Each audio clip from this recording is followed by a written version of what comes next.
Welcome to a sleepy journey. But not a boring one. Tonight, we'll turn the pages of the tumultuous history of the Ashkenazi Jews, from their earliest exiles to the deeply ingrained memories of resistance flowing through their veins. You are sitting beside a hearth, the flame low and steady, in a wooden house on the edge of the Khazar frontier. The wind whips outside, sharp and laced with steppe dust, but inside it smells of onions and candle wax. It's the eve of the Sabbath, and though the family gathered here doesn't speak Hebrew fluently, not yet, they hum old tunes, half forgotten, and whisper blessings that once came from Jerusalem, long before the temple's fall. You wouldn't survive this world long. Honestly. It's cold, isolated, and there's no coffee. None. But the people here. Somehow, they do more than survive. They carry stories, rituals, and songs across continents. And they're about to vanish, so, before you get comfortable, take a moment to like the video and subscribe, but only if you genuinely enjoy what I do here on Ashkenazi Historian. And hey, where are you listening from? Drop your location and local time in the comments below. Now, dim the lights, maybe turn on a fan for that soft background hum, and let's ease into tonight's journey together. The last Sabbath in Khazaria isn't marked by a war or a fire. No trumpet sounds, no invaders kick down the doors. It's quiet. Just another cold evening, and then a silence that will stretch for centuries. You stir the stew, made with barley and too many turnips, and listen as your grandfather tells the same story he tells every Friday night, how his own father heard of King Bulan, the Khazar ruler who chose Judaism not for conquest, not for coin, but because he liked the questions it asked. Unlike other faiths, Judaism let him argue with God. That story? It's probably half true, half wishful thinking. Historians still debate whether the mass conversion of the Khazars was top-down, bottom-up, or somewhere muddled in the middle. What's known is that by the 8th century, a strange thing happened on the steppes. The Jewish faith took root in a place no one expected, but your grandmother doesn't care about politics. She cares that the candles are lit. She mutters under her breath, correcting the pronunciation of a Hebrew phrase your younger brother flubbed. You notice her hands shake just a little. She's worried. There are rumors, after all. Traders who passed through weeks ago said something about new armies from the east. Others spoke of strange weather, of wells that dried too early. A superstition brews just beneath the surface, like the bitter tea no one likes but everyone drinks. You've seen fewer families at synagogue lately. Some moved west, toward Kiev. Some simply stopped attending. And you know what's coming. This might be the last time all of you gather under this roof, say the same prayers, and believe, at least tonight, that this place is yours. The Khazars are fascinating because they're a kind of historical ghost, a people who should have left more behind. They minted coins with Jewish symbols, wrote letters in Hebrew, and debated halacha, Jewish law, with Baghdad rabbis. But their legacy is scattered, a few bones. A few writings, and a debate that won't go away. Were they ancestors of the Ashkenazim? Some scholars say yes. Others roll their eyes. What we do know is this: when Khazaria faded, something continued. Something moved west, through forest and frost, through Polish villages and German towns. Whether it was actual Khazars or just the spark of Jewish thought they helped carry, the flame wasn't snuffed out. Tonight, after the stew and the songs, your family performs one last ritual. It's not written in any siddur. Your grandfather reaches for a small wooden box, nothing special, and pulls out a folded scrap of parchment. It's worn, stained, the ink nearly vanished. He reads aloud, slowly, each word an echo from the south, a blessing from Babylon, copied from an uncle's scroll, now almost forgotten. No one speaks after. The wind howls outside. You think, just for a moment, that you hear it say something in a language no one remembers anymore. It's time for bed. You lie down on a sheepskin pallet, and as your eyes close, your mother hums a lullaby in a tongue that doesn't yet have a name, not Hebrew, not Slavic, not German. But something in between. A seed is planted tonight. You don't know it, but this fragile, flickering world will give birth to a people who will one day write books, win Nobels, survive pogroms, and tell jokes so dry they make the desert jealous, but for now, you sleep, you walk through a courtyard made of stone, dappled in late afternoon sunlight. The orange trees are just beginning to blossom. The air smells of pressed olives, sun-warmed clay, and something less tangible, the faint tension of secrets held too long. You're in a Roman villa, somewhere on the fringes of the empire, maybe in Hispania, maybe in Italia. There are columns, of course, and painted walls that have seen better decades. But this isn't a history of emperors. This is a story about whispers, and women. Inside the villa, behind a curtain sewn with golden thread, you find her. She wears a stola, her hair carefully braided in the Roman style, and she is reading. Not Virgil. Not Cicero. But a scrap of parchment with words you don't yet know how to read, though they pulse with meaning even in silence. Shema Yisrael. She hides the prayer in her sleeve when someone knocks at the door. Maybe it's her husband, maybe a slave, maybe a curious niece. No one must know. Because to live as a Jew under Roman rule, especially after the temple fell in 70 CE, is to be cautious with every word, every bite of bread, every flicker of candlelight. There are no synagogues here, not officially. No bearded rabbis in public squares. But faith has a way of slipping through cracks, like smoke under a door. And it is in the kitchens, the baths, the shadowed hallways between bedrooms where Judaism continues, in the hands of women who refuse to let it die. Historians still debate just how many Roman citizens converted to Judaism during these centuries. Some say it was a fringe movement, others argue it was widespread, especially among women drawn to the purity laws. The sense of sacred routine, the idea of a single, invisible God who listened even when you whispered. Coins, burial markers, and ancient graffiti suggest a quiet wave of converts that the Roman authorities never fully understood. You walk now through a marketplace. A woman is buying dates.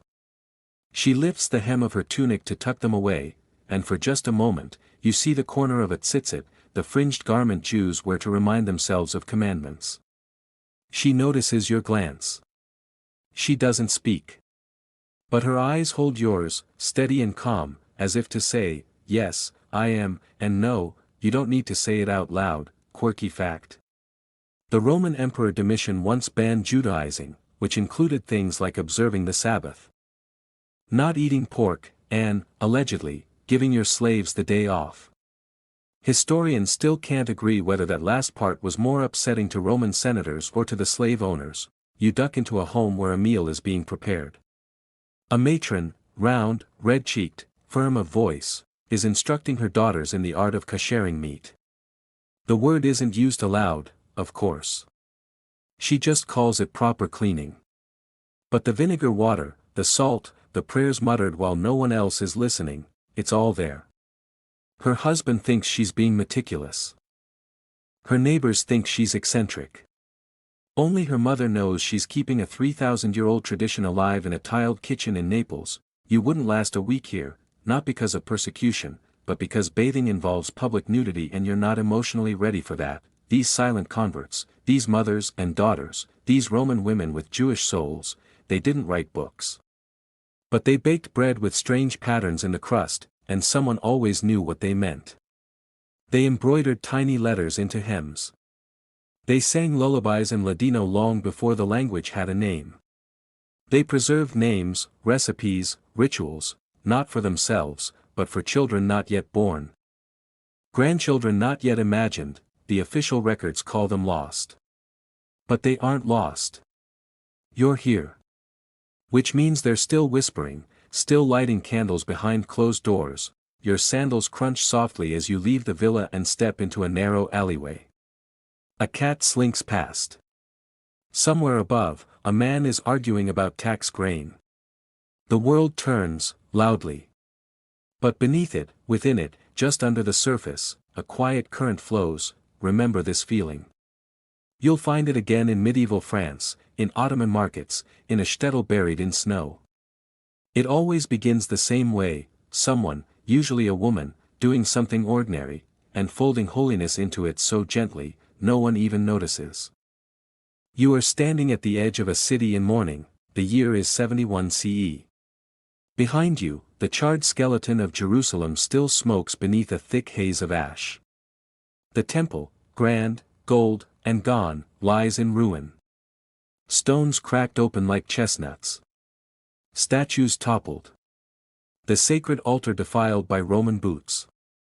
The air still tastes of burnt cedar and despair. You're holding a pack made of goat leather.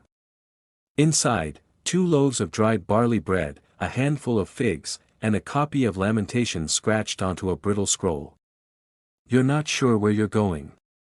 You just know you can't stay. And so you walk. You're not alone. Thousands are with you. Some travel north toward Galilee.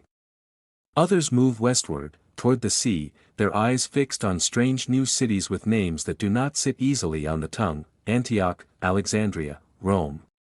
You cling to a family cousin with an opinion about everything and a nose that twitches when he lies, which is often.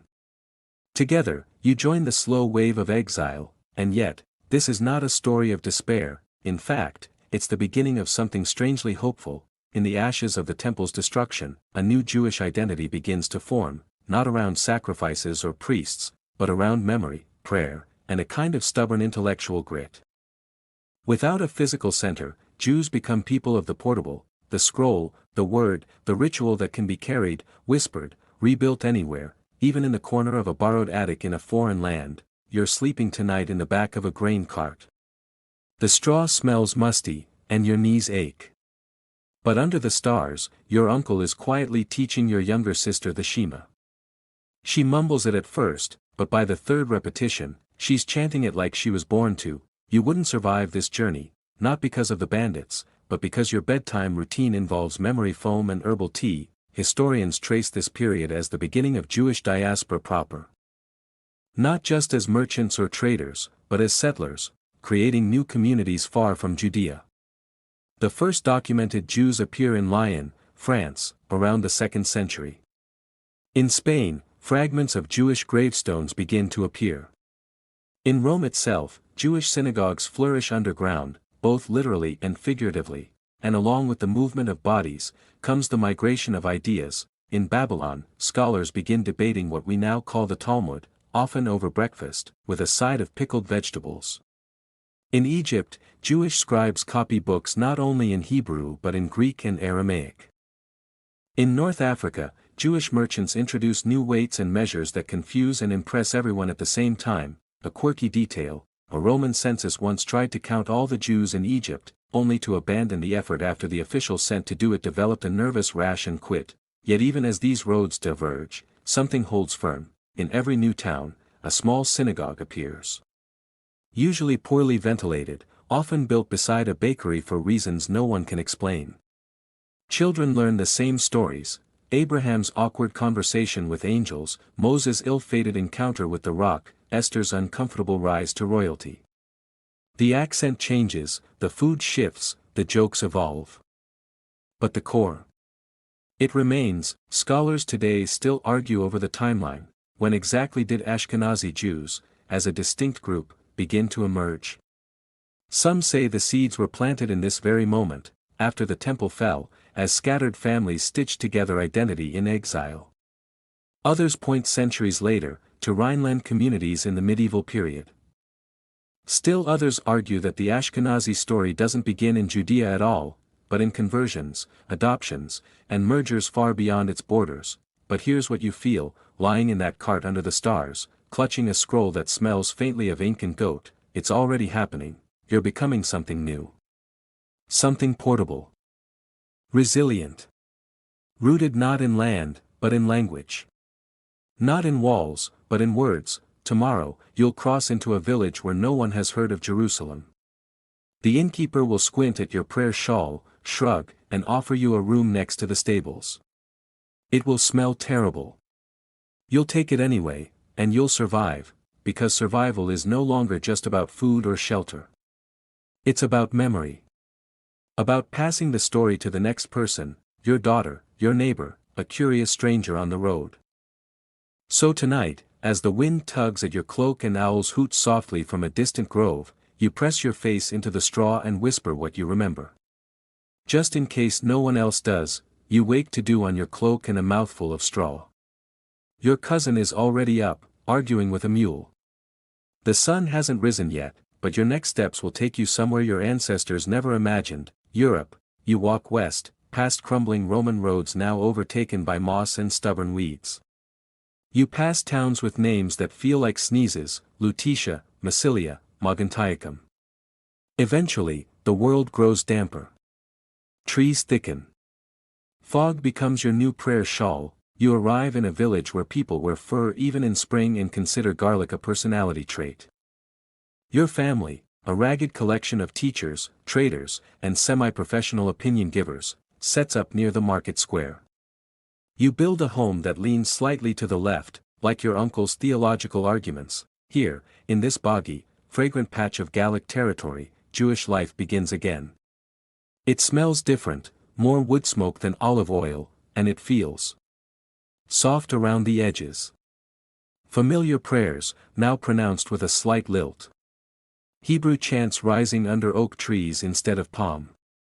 And new neighbors, curious, skeptical, Catholic. You wouldn't survive this winter, not because of persecution, but because everything here is boiled, and seasoning is a myth. Historians place the first European Jewish communities in this period, late Roman, early post-Roman.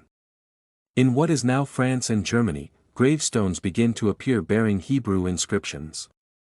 Trade routes snake across the continent, and Jewish merchants ride them like lifelines. Spices from the Levant. Glass from Alexandria. Gossip from everywhere. You're about 10 years old now, helping your father sell cloth in the market. A red-bearded man with impressive nostrils eyes your booth. He asks where you're from. You say, Ashkelon. He nods like he knows what that means, but you both know he doesn't. Ash and ash, your father mutters. Everything burned behind us. Everything begins here. You think it's a poem, but it turns out he's just frustrated about the local taxes. In the evenings, your mother teaches you songs you'll never forget. She mixes Hebrew with Latin and a few local curses. The neighbors think you're exotic. The priest warns people not to stand too close, lest they catch Talmud fever. But children still sneak to your door for honey cakes and stories. A quirky historical fact: one 6th century bishop wrote a furious letter about Jewish bakers being suspiciously good at pastries. He was ignored. The Jewish calendar adjusts to the seasons of the north. You learn to celebrate Purim with snow in your boots. Sukkot huts are lined with pine instead of palm, and someone tries to sacrifice a cabbage, which is quickly vetoed, and over time, something curious happens: the community grows. Not numerically, yet, but culturally. A new dialect forms, bits of Hebrew and Aramaic, twisted through Latin roots and local slang. It's not quite Yiddish, not yet, but you feel the seed of it.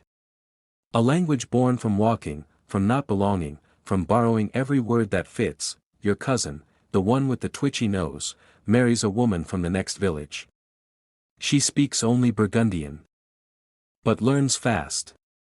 On their wedding day, she recites the Shiva Brachet with a rolling accent that makes everyone cry and laugh at the same time. Historians argue, were these early communities purely Judean in origin, or did they absorb converts, wanderers, seekers from the surrounding world? Geneticists point to certain markers, rare and specific, that suggest a fusion. Ashkenazi DNA carries echoes of Levantine ancestry, yes, but also something unmistakably European. A blend forged not by conquest, but by necessity. And maybe even love. You sit by the hearth, watching shadows dance across your sister's face. She's drawing letters in the ash with a stick, whispering the Aleph Bet. Outside, a wolf howls, or maybe it's just the wind. You don't know it yet, but your little village, your patched roof home, your muddy boots, is part of something vast. A future diaspora. A civilization still folding into itself, and you. You are no longer just a refugee from Jerusalem, you're becoming Ashkenazi. You trudge through snow, not fresh, romantic snow. Not the kind poets dream of or painters immortalize. This is old snow, lumpy, gray, resentful. The kind of snow that's been stomped down by generations of boots and hooves and history. It crunches underfoot like stale matzah and smells faintly of horse. You're in Erfurt, a modest town with big ambitions and deeply suspicious pigeons. It's the 13th century now. You've been in Europe for generations. Your family has stopped saying we just arrived. But there are still days when the old homeland sits heavy on your tongue, like an olive pit you can't quite swallow. You're here for a wedding. Not yours, thank heaven. You're still recovering from your cousin's last 3-hour ceremony, which included a rabbinic dispute over the metaphysics of shoe size. No, this time, you're just a guest, and as guests often do, you wander, behind the synagogue, through a narrow alley where the shadows huddle like gossiping elders. You find it. A small, snow-covered rise. You brush it off with your glove and see the edge of a stone. A shape. A letter. It's Hebrew. You found part of the old cemetery. Centuries later, long after this moment has passed into footnote and dust, archaeologists will dig here and find hundreds of skeletons. Men. Women. Children. Many with coins in their mouths. Some with rings. A few with cracked skulls. And DNA that tells a strange, beautiful story. This is where two peoples became one. See, you always thought your family was descended from those who fled Jerusalem. And in part, you're right. But the bones in Erfurt tell a richer tale. They carry the genetic signature of Judean exiles and European converts. They show that somewhere, maybe in this very town, love crossed boundaries. Faith was chosen, not just inherited. Historians still puzzle over how this happened. Was it intermarriage? Secret conversions? Romances behind bakeries involving stolen rugula? No one knows. But the evidence is there: mitochondrial DNA from women with European ancestry. Y chromosomes with Levantine roots. Your people didn't just survive. They merged. Not in violence. Not in conquest. But through quiet, stubborn persistence, and maybe a little nosiness from the local matchmaker. Inside the synagogue, the wedding begins.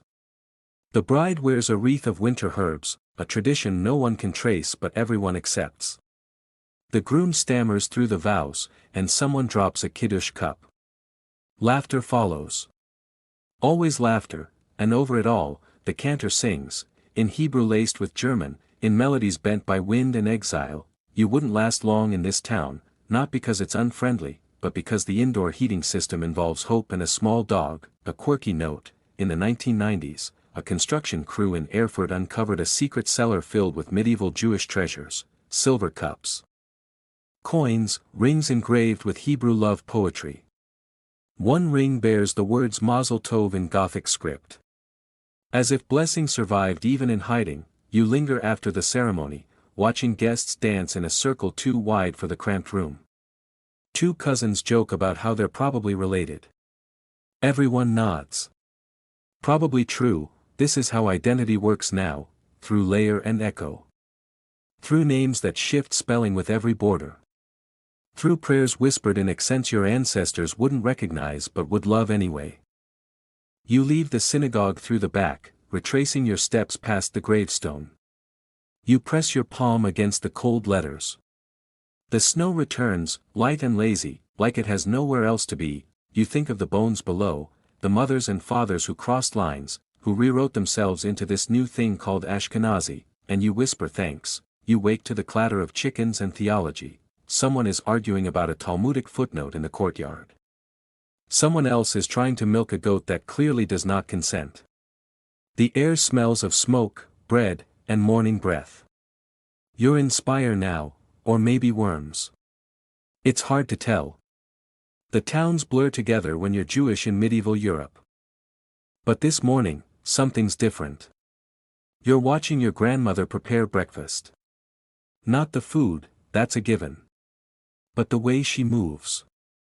Her hands are steady, her rhythm practiced. She hums a tune older than your grandfather's beard.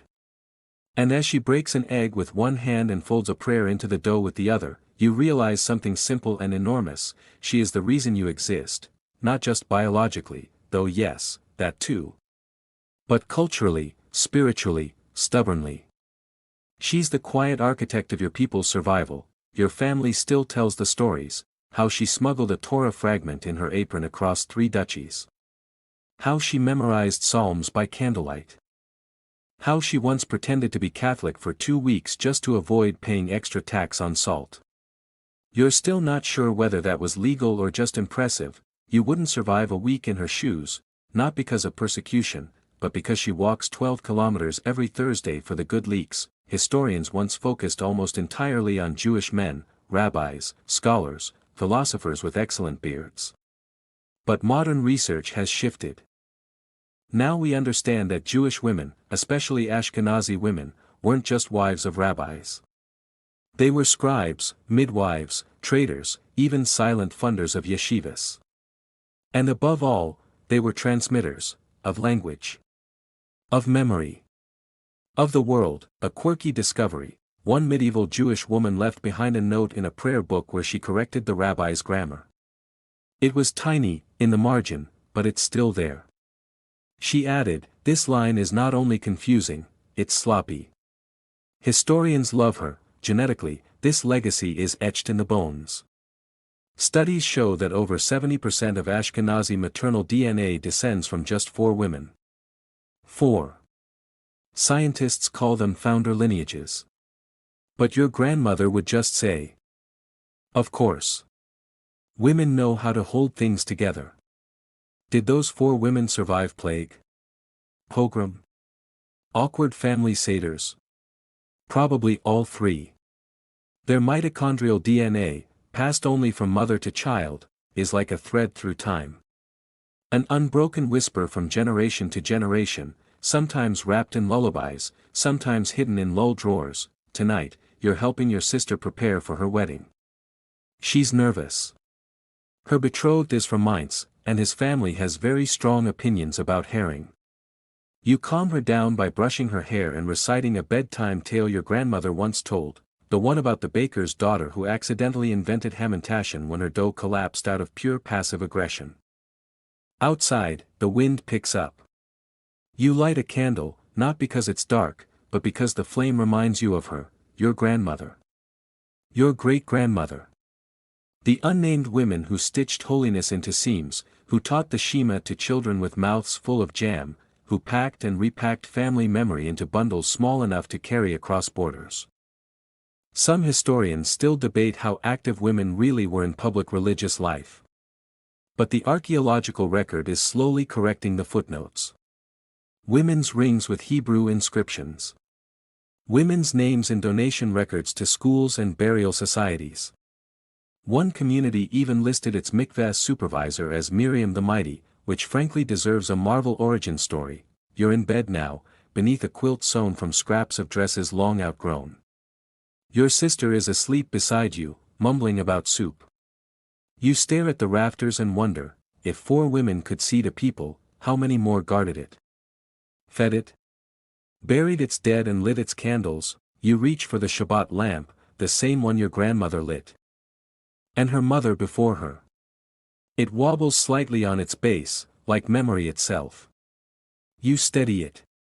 You whisper a blessing, unsure if you're pronouncing it right, but the flame catches anyway. It starts with a sneeze, a real, head-tilting, shoulder-shaking sneeze. And the old man sitting next to you at the marketplace table, chewing a pickle with tremendous concentration, says without looking up, Gesundheit. Or as my grandfather said, Zu Gesund. You nod. You think that's German. Or Hebrew. Or Yiddish. Possibly all 3, you're not sure yet, because the language doesn't have a name, it's just what everyone speaks. Welcome to the invention of Yiddish. Not through scholars or kings, but through everyday people trying to haggle over cabbage prices in a tongue that fits. You're in the Rhineland now, or maybe somewhere near Krakow. Dates blur. Borders shift. But one thing is clear: your people need a language that can carry a scroll and an insult. Something that can recite a prayer and tell a joke about your neighbor's cooking. So Yiddish forms, not in palaces, but in kitchens. In bakeries. In whispered love letters and shouted arguments about meat. You wouldn't survive a week here, not because of the cold, but because sarcasm is a first language and you still take things personally. Historians describe Yiddish as a fusion tongue. Its backbone is Middle High German, but it wears a Hebrew soul and Slavic slippers. It borrows cheerfully from Polish, Czech, Aramaic, and anything else within reach. It's a magpie of a language, and it loves a good pun, a quirky detail. The word bagel comes from the Old High German bug, meaning ring. But Yiddish gave it flavor, not just in taste, but in storytelling. A bagel isn't just bread.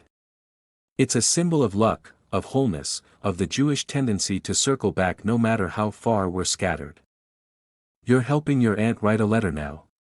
She's trying to explain to her cousin in Prague why the wedding had to be moved, why the fish wasn't fresh, and how the bride's mother fainted during the ketubah reading.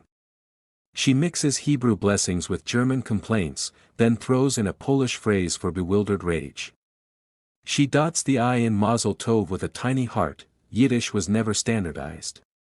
There were Western Yiddish speakers in Alsace and Eastern Yiddish in Lithuania, and no two pronunciations ever matched, but that never stopped anyone from understanding.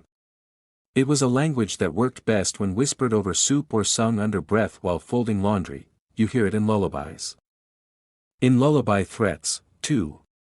If you don't sleep, the dybbuk will nibble your toes, your uncle says with a grin. He's mostly kidding. Your neighbor's parrot knows only Yiddish curses and the phrase "have you eaten?" That's Yiddish, not just a way of speaking, but a way of being. A rolling shrug of a language. A punchline that also happens to be sacred. Scholars debate its origin. Some say it began in the 9th century. Others trace it earlier, perhaps to Jewish merchants on the move in the Carolingian Empire. But no one denies its power. It held the Ashkenazi world together. From Galicia to the Bronx, you could find a Jewish home by the sound of the vowels alone, and it wasn't just spoken. By the 16th century, printers were making Yiddish books, romances, folk tales, even guidebooks for Jewish housewives called Sinrene, which mixed Torah commentary with household advice and the occasional warning about nosy neighbors. You flip through one now. The pages are worn, but the ink still clings. A story about Queen Esther. A note in the margin: boil the beets before the fast. A prayer for protection from evil. A doodle of what might be a goat, or possibly your uncle. As the world grows darker, inquisitions, expulsions, plagues, Yiddish remains. It's carried on foot, sewn into hymns, tucked into songs. In every new place your people are told to leave, they take the language with them, and teach it to the next generation with a spoonful of chicken fat and a wink. You're walking home now, down a muddy lane. Behind you, someone is yelling, "Oi, where are my onions?" Ahead, someone else is singing a lullaby about geese who can't stop gossiping. The sky is turning lavender. Your boots squelch in the puddles. You breathe in smoke, wood, onions, and snow, and you whisper, just for yourself, "Zeh Jezent." Be well, you're sitting by the river now, not just any river, but one of those slow-moving, endlessly winding European rivers that doesn't so much flow as it murmurs. The trees lean in like gossiping aunties, and the water smells faintly of fish and forgotten secrets. In your hand, a stone. Smooth, gray, the size of your palm. You trace its ridges without looking, because your eyes are on the old man beside you. He's teaching you how to wrap tefillin, leather straps, black boxes, ancient words. His voice is steady, his hands gnarled. He says he's a Levite, descended from the tribe tasked with temple music, carrying the ark, and handling other jobs too sacred, or too heavy, for the rest of the Israelites. You glance at his boots. They're muddy, holy work, he shrugs. Someone's got to do it. You wouldn't survive Levite training, not because it's complicated, but because lifting heavy objects before breakfast isn't your thing. Here's the twist: centuries later, scientists will analyze modern Ashkenazi DNA and discover something peculiar. A significant percentage of Jewish men, particularly those who identify as Kohanim, priests, or Levites, temple helpers, share a unique genetic marker on their Y chromosome. It's like a family signature that stretches back over 3,000 years, possibly to a single common ancestor in ancient Israel. Quirky fact. This marker, sometimes called the Cohen modal haplotype, shows up in Jewish men from Poland, Morocco, Yemen, even India. Different continents, same strand of sacred code. You look at the man beside you, your grandfather, maybe. He's humming a niggin, a wordless melody that sounds like someone searching for a memory. And you wonder, does he know that the blood in his veins, the stories in his bones, are traceable all the way back to dusty sandals in the Sinai? Historians still debate the reliability of this genetic story. How many generations separate legend from lineage? Were the Levites always biological descendants, or sometimes adopted into their roles through training, community, even performance? The question isn't just scientific, it's emotional. Because Jewish identity was never only DNA. It was survival. Community. That girl down the street who memorized all the Psalms and still had time to sew everyone's wedding shirts. The man who recited Torah by heart because the scroll had been burned. The great-aunt who kept kosher with only 2 pots and a prayer, but still, the science matters. Because it affirms what generations only guessed. That beneath the accents and centuries, there is something shared. Not just belief, but biology. You walk through the town now, older than you were last section. The market smells of rain and rye. Someone calls out your name, and you wave, distracted. You're thinking about that Y chromosome, tiny, coiled, quietly humming the same song in your cells as in his, as in theirs. You pass the synagogue. It leans slightly, its roof patched with 5 different kinds of tiles. Inside, the Torah is read in the same sing-song rhythm as always. A little boy mispronounces a word. Everyone chuckles. A Levite steps forward for the Aliyah, honored to read, to represent. No one claps. It's not that kind of service. But there's a pause, a reverent one. Because even here, even now, someone remembers that once. Long ago, the Levites sang in a place called Jerusalem. And maybe this man's voice carries just a hint of that old music. You sit again by the river, older now. Your hands no longer smooth. In your lap, a small boy, your grandson. He asks you about your name. About where his family comes from. You don't tell him everything. But you trace the leather straps around his wrist and say, softly, we come from singers.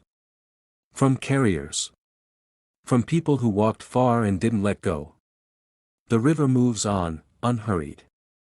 Like memory. Like lineage. Like you, you're in a cramped cellar beneath a butcher's shop. The walls drip. The floor creaks. And the ceiling is low enough to give your uncle a permanent dent in his forehead. But here, in the flicker of candlelight, 10 families have gathered, to pray, to whisper, to wait. Above you, the world spins with suspicion. A rumor has started, again, and you're not safe out there. Not tonight, you wouldn't survive this cellar, not because of fear, but because there are no windows, no ventilation, and someone brought pickled onions. This is not the first time. Nor the last. Throughout the late Middle Ages, especially between the 13th and 15th centuries, Jewish communities in Europe endured wave after wave of massacres, expulsions, pogroms, and blood libels. From the Rhineland massacres of the First Crusade to the Black Death riots, entire towns were wiped out. Families disappeared. Languages were silenced. Scrolls turned to ash, and yet, somehow, not everything was lost. In fact, this dark and devastating period did something strange to the Ashkenazi people. It condensed them. Genetically. Culturally. Spiritually, historians and geneticists call it a bottleneck, a moment in population history when the number of individuals shrinks so drastically that only a small set of lineages continues. For Ashkenazi Jews, this moment likely occurred around 600 to 800 years ago, when only a few hundred families survived to repopulate a people. A quirky detail, modern DNA studies suggest that nearly 10 million Ashkenazi Jews alive today descend from a core group of just 350 individuals who lived during this post-crisis period.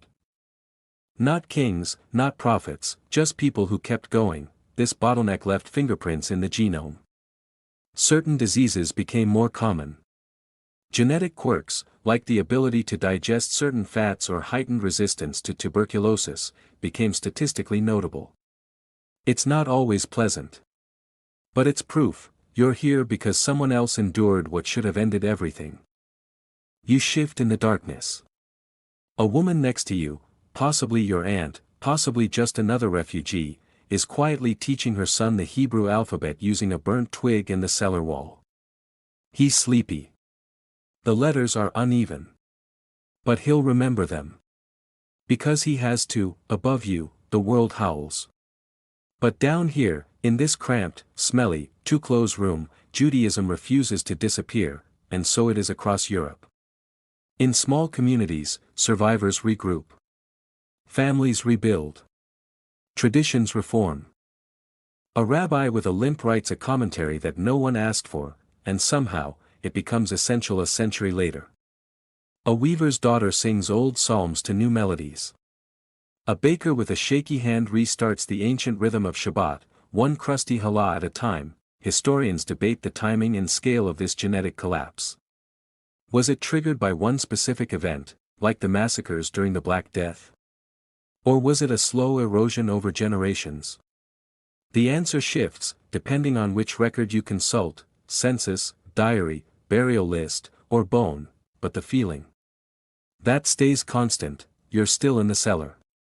The air is thin. The candle flickers. Someone snores. Someone else is softly weeping. And then, a voice rises. Not a scream. Not a sob, a prayer, El Male Rakamim, God full of mercy, the others join. Quietly. In harmony.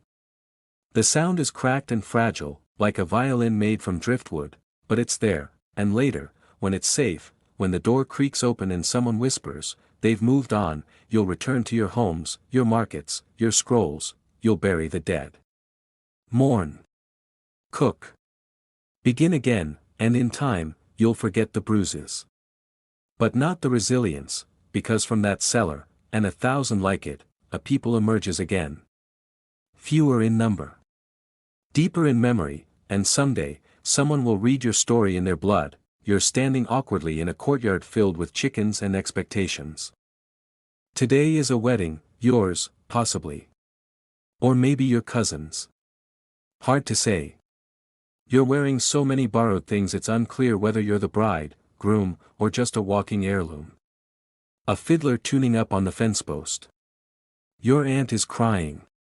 Your uncle is arguing about fish. Somewhere between the chicken soup and the breaking of the glass, two entire worlds are about to be stitched together.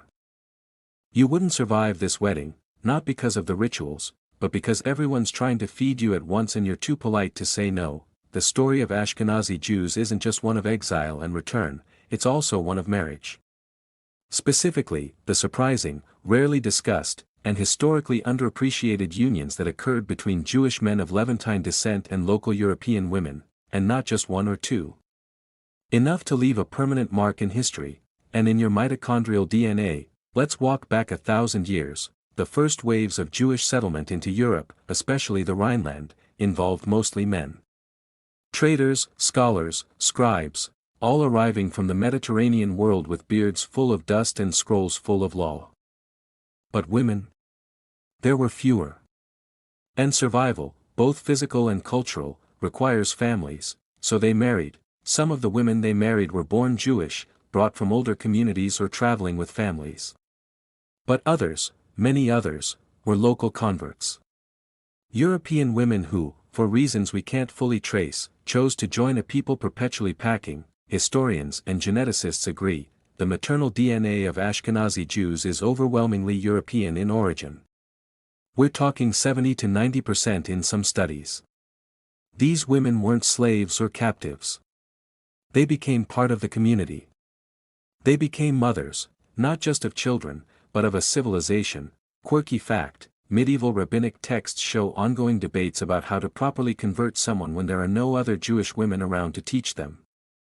One rabbi famously complained, "We are doing the best we can with what we've got, and what we've got is cabbage." These converted women brought with them not just bloodlines but traditions, food, lullabies, herbal knowledge, and an unshakable sense that if something smells wrong, it probably is. Over time, these pieces wove into Ashkenazi culture. A distinctly European Jewish blend of Levantine law and Alpine practicality. You see it in the way kugel evolved. In the types of bread braided on Friday. In the way the alphabet was taught, with honey, and stories, and a finger gently tracing each letter on the child's tongue. You're back at the wedding now. The canopy is up. The sun's dipping behind the trees. The rabbi is stalling because the bride's veil was borrowed from someone taller and keeps slipping over her nose. The groom is sweating. Your uncle is still arguing about fish, and you look at this crowd, this mismatched, multilingual, multi-regional gathering of villagers, wanderers, and distant cousins, and realize, this is it. This is how a people is built. Not just through shared scripture, but through shared life. Through laughing across language. Through new names added to the family tree in handwriting no one can quite read. Historians still wonder, did the men who married local converts see it as pragmatic? Romantic? Desperate? Perhaps all three. But they rarely abandoned their faith. Instead, they folded it into the marriage. The women didn't just join the Jews, they became the Jews. And their descendants carried forward a culture deeply Jewish, yet unmistakably European. By the time the seventh glass is lifted and the last dance stumbles into evening, you realize that half the stories you grew up with, the food, the songs, the sayings, probably came from those women. From mothers who weren't born Jewish but chose to carry it forward, stitch by stitch, kiss by kiss, and when the couple smashes the glass and everyone yells Mazel Tov. You're not just celebrating two people. You're celebrating continuity, built not from purity, but from persistence, not from one homeland, but from many kitchens. You crouch near the hearth, breath held, candle cupped between your hands, the shutters are drawn tight. The door bolted. Outside, Sunday bells ring, and so does the warning your mother whispered this morning, keep it hidden. Not today. But you light the flame anyway, one tiny Shabbat light in a world that demands darkness. You wouldn't last long in this village, not because of the cold, but because keeping secrets makes your eye twitch, and this is a life made of whispered faith. Welcome to the world of crypto-Judaism, where for many Ashkenazi women, especially during waves of persecution, being Jewish wasn't something worn on the sleeve, it was folded deep inside. Stitched into recipes, disguised as nursery rhymes. You're in Iberia. Or maybe Provence. Or somewhere along the jagged lines of exile, where families walk the tightrope between survival and silence. Men could shave their beards. They could wear a crucifix for show. But women? They held the rituals of the home. The Sabbath. The laws of family purity. The prayers before bread. The whispered lullabies that always rhymed with exile, and when conversion was forced, as it often was, women became the keepers of memory. Quirky fact. Historians studying Inquisition records found multiple testimonies of women being accused of washing meat too carefully or changing the linens on Fridays, clues that they were still secretly observing Jewish customs generations after conversion.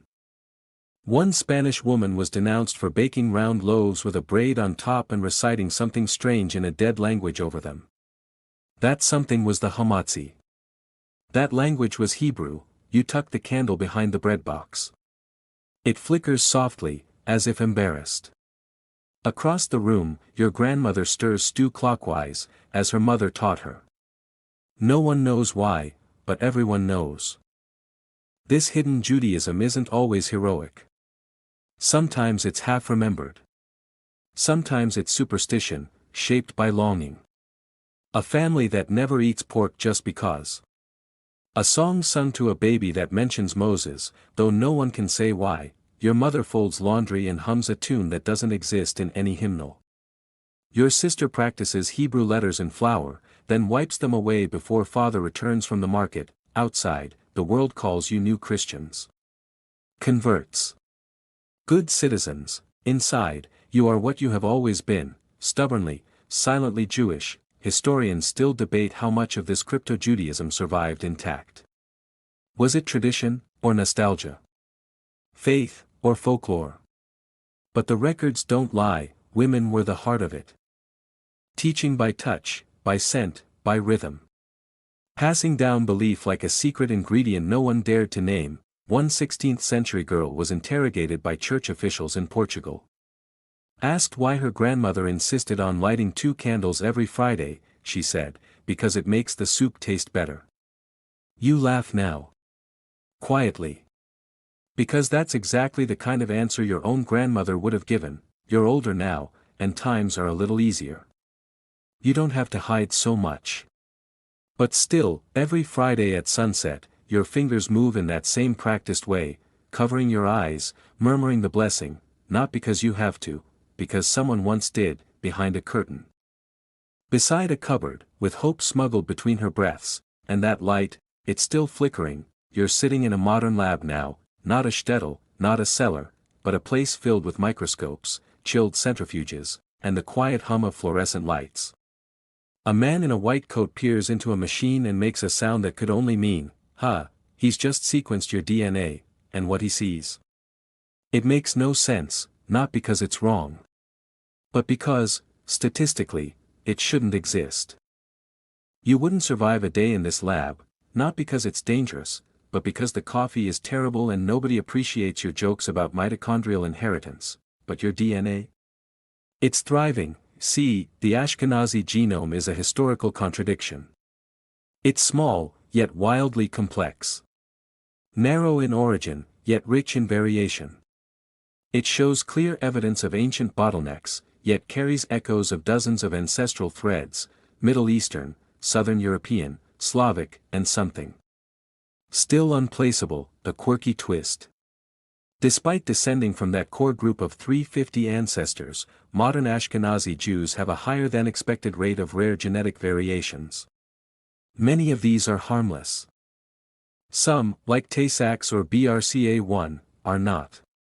But together, they form a kind of biological library, a record of survival so unlikely it's practically poetic. Your genes, quite literally, shouldn't be here.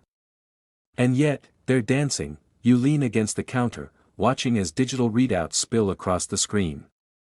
Each number, a story. A base pair passed from someone who lit a Shabbat candle in secret. A mutation formed during a winter of starvation. A sequence that survived both crusades and cousins marrying too enthusiastically. Historians marvel at the data. Some call it the most thoroughly studied ethnically linked genome in the world. And still, mysteries remain. Where exactly did those 4 founding mothers come from? Why are there shared markers between Ashkenazi Jews and some Italian populations? How did so many unique traits survive through centuries of persecution? Migration and cultural upheaval. You step back, dizzy.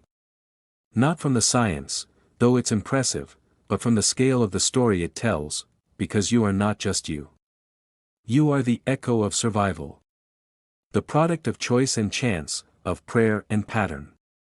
You are your grandmother's hands and your great-great-grandfather's cough and the song someone sang while weaving linens under Roman occupation. You sip your tea now, hoping it will help you process what this genome reveals. The tea is lukewarm. The truth is not, this isn't just science. It's prophecy in molecular form. You walk home slowly, thinking of that scribe in Mainz whose family line was almost lost. Of that baker's daughter in Prague who fed orphans when her own pantry was empty. Of the woman in Toledo who whispered the Shema into her child's ear even as the Inquisition loomed. Their stories aren't written on scrolls. They're written in you, and while the genome may map out mutations, what it can't explain is why you remember that tune your mother used to hum while kneading halal. Or why, when lighting candles, your hand trembles in exactly the same way hers did. Or how grief and joy both seem to have inherited rhythms. You step inside your home. The mezuzah tilts slightly, someone bumped it again. You straighten it. A gesture not unlike correcting a misaligned chromosome. science will keep asking. Faith will keep answering. Memory will keep humming in the background like a lullaby wrapped in bone, and somewhere inside you, in strands too small to see, your entire people is still singing. You're sitting at the edge of a dusty library table, half in sunlight, half in shadow. Scrolls, letters, and maps lie open in every direction. Somewhere in the distance, a pigeon coos with suspicious authority. The librarian is giving you side-eye because your coffee is too close to a 15th century folio. You're deep in one of the most tangled historical rabbit holes of all, the Khazar hypothesis. You wouldn't survive this debate, not because it's dangerous, but because once you bring up Khazars in a room full of historians, no one gets out without a sore throat and a headache. Here's the premise, in case you've been blessedly spared. The Khazar theory claims that Ashkenazi Jews are not descended from ancient Israelites at all, but rather from Turkic peoples of a medieval Central Asian kingdom called Khazaria, whose elite supposedly converted en masse to Judaism around the 8th or 9th century, a quirky detail. This part is actually true, sort of. The kingdom of Khazaria did exist. It straddled what is now southern Russia, Kazakhstan, and Ukraine. And yes, its ruling class did adopt Judaism, possibly for political reasons, caught between Christian Byzantium and the Islamic Caliphate, but that's where things get fuzzy. Historians still debate how many Khazars actually converted. And, more importantly, whether those converts had any long-term impact on the genetics or culture of European Jewry. The idea that Ashkenazi Jews are primarily Khazar in origin. That's where things go off the rails, because modern genetics just doesn't support it. Extensive genome studies of Ashkenazi populations show overwhelming links to Middle Eastern and Southern European ancestry, especially maternal lineages rooted in Italy and the Levant. There's scant evidence of Central Asian or Turkic markers in the mix, and yet the Khazar theory refuses to die. Why? Because for over a century, it's been politicized. In some circles, it's used to deny Jews any ancestral claim to the land of Israel. In others, it's a convenient way to de-Judaize European Jews, to say they're fake, foreign, or not really Semitic. You roll your eyes, respectfully, because whether your ancestors came from Jerusalem or Kharkiv, whether they spoke Hebrew, Yiddish, or Ladino, they lived Jewish. They suffered Jewish. They married under chuppas and sang Dayenu badly and told the same jokes about stubborn grandfathers and impatient soup. That is identity. Besides, if you actually were descended from horse-riding Turkic aristocrats who chose Judaism over two global superpowers, would that really make your story less interesting? You lean back in your chair and imagine Khazar nobles debating kosher laws over fermented mare's milk. It's a good image. Historically unlikely, but vivid. One scholar, a bit of a romantic, once said that even if the Khazar link is mostly myth, it's a beautiful myth, reminder that Judaism was, and is, a faith that could attract strangers, travelers, even kings. That being Jewish was never just about blood, it was about belonging. You close the book, the page still open to a map of Khazaria, a faded triangle on a forgotten steppe. Its borders have long vanished. Its capital is lost. But for some reason, people still argue about it, centuries later, and you walk home in the dusk, feeling no less Jewish than when you left. Whether your people wandered in from the Levant, converted in Rome, or once galloped across the Caspian in fur-trimmed hats, you carry their memory. You light their candles. You whisper their prayers, and if someone insists you're descended from a Khazar prince, smile. Shrug. Maybe raise an eyebrow and say, "New." Stranger things have happened. You're walking along a muddy road now, somewhere in Galicia, or maybe Moravia. Your boots are soaked. Your bag is heavy. The map in your pocket is from last century. And it shows a country that no longer exists. Still, you walk. Because that's what your people have always done. You wouldn't survive this exile, not because of the cold, but because your sense of direction is poor and you keep asking for directions in the wrong dialect. The Ashkenazi story is one of movement. Of being told, again and again, you don't belong here, and then turning not belonging into an art form. No homeland? Fine. Let's build a community out of parchment and prayer. No citizenship? Fine. We'll make a kingdom of the kitchen table and the cheddar classroom, no welcome. Fine. We'll bring our own chairs. You pass through towns with names like Lemberg and Posen, Lodz and Brody, places that have changed hands more times than you can count, where borders were drawn and redrawn like a nervous scholar's doodles in the margins, and wherever you go, you find Jews.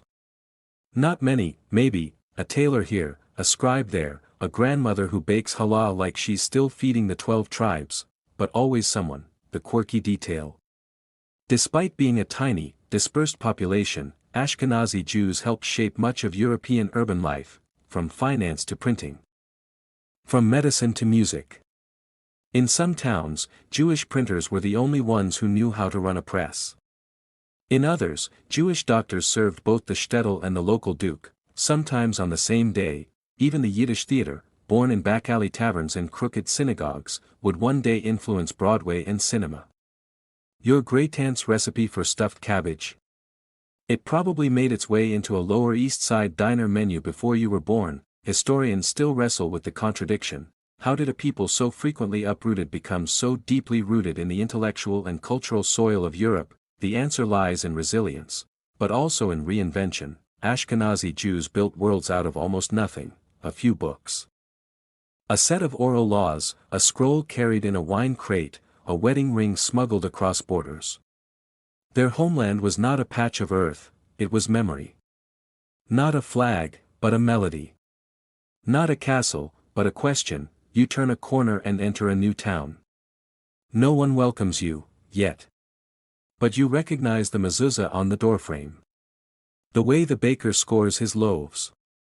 The familiar rise and fall of Shabbat song from behind shuttered windows. You don't need a sign to know, your people have been here. And maybe still are. You walk into the little prayer house, just as they're finishing Elinu. A man hands you a prayer book. A woman offers you a place to sit. The seats are old. The heater doesn't work. The light is dim, and it feels like home, not because it's yours by law or land, but because it was made for you, by those who had nowhere else to go. You think of the merchants who learned a dozen languages to survive. Of the mothers who taught Hebrew behind closed doors. Of the children who carried stories on their backs like winter coats. Of the scribes who kept writing, even when no one was buying, and you realize, maybe exile wasn't the failure, maybe it was the forge. You're back where it all began, not a palace. Not a synagogue, but a kitchen. The air is thick with steam. Something is boiling, something else is baking, and someone is telling you to stop tasting things before they're done. Flour coats your fingertips like soft dust, and a cat is curled beneath the stove, as if it, too, remembers this scene from somewhere older. You wouldn't survive this kitchen, not because it's too hot, but because you try to help and get told, no, no, not like that, sit, eat something. You're watching a woman shape dough into braids. Her hair is tied back, her sleeves rolled up. She sings, quietly, in a language no one taught you but you somehow understand. She is one of the four, not four biblical matriarchs, though they matter too, but the four women. Confirmed through genetic studies, whose mitochondrial DNA appears in nearly half of all Ashkenazi Jews today. Let that sink in. Half of millions of people alive today can trace their maternal line, mother to daughter again, back to four European women who lived perhaps 1,000 years ago. These women weren't royalty. They weren't famous scholars. They left behind no letters, no books, no dowries of legend, but they left you. Science doesn't know their names, but you do. They were Rivka, Chana, Miriam, maybe Bronia, who made the best pickled fish in her village. Women who converted, or married in, and then stayed. Who lit candles, washed floors, memorized psalms while nursing children and chopping onions and humming to silence the cold. A quirky truth, mitochondrial DNA doesn't shuffle like paternal genes do. It passes down nearly unchanged from mother to child, like a melody no one dares rewrite, so their songs are in you. Not metaphorically, literally. When you hum while stirring soup, when you whisper blessings into the folds of a blanket, when you cry for no reason while kneading dough. You are doing what they did. historians still wonder how these four lineages became so dominant. Was it population collapse? Selective survival? Random chance? The answer, again, is yes, because history doesn't always reward the mighty. Sometimes it remembers the stubborn, the careful, the women who refuse to let go. You look around the kitchen. The steam fogs the windows. A child is scribbling Hebrew letters in spilled flour. Someone adds more garlic than the recipe allows. Someone else is telling the story of how her grandmother hid a sitter in her skirt hem for 3 winters, and it's not grand. It's not theatrical. It's not the kind of history they put in textbooks, but it's real. This is how a civilization survives, in the silence between songs, in the folds of dough, in the soft hush of a lullaby passed down one mother at a time. You take a seat at the table, the bread is warm. The butter is salted. The stories are endless, and though you cannot name those 4 women, you know them. They are here, in the rising of the Hallah, in the lines around your mother's eyes, in the stories you'll one day tell, whether you remember their origins or not, because some things don't need to be remembered to be passed on, they simply endure. Like light, like yeast, like love, so now, dear listener, you are home again, not in a village or a lab, not under a Roman dome or beside a shtetl stream, but in your bed, wherever that may be. The lights are low, the world has gone quiet, and your breathing has slowed. You've walked through exiles and weddings, pogroms and lullabies, genetics and jokes whispered through centuries of survival. You've met scribes and grandmothers, scholars and kitchen saints. You've heard the story of a people who should not have survived, and yet somehow, beautifully, did. You carry them now, in your memory. In your DNA. In your laughter and your stubbornness and the songs you sing when no one is listening. So let the weight of history soften into peace, let the story tuck itself around you like a wool blanket, scratchy but warm, and know, in the quiet, that you are never alone, because somewhere, a candle still flickers.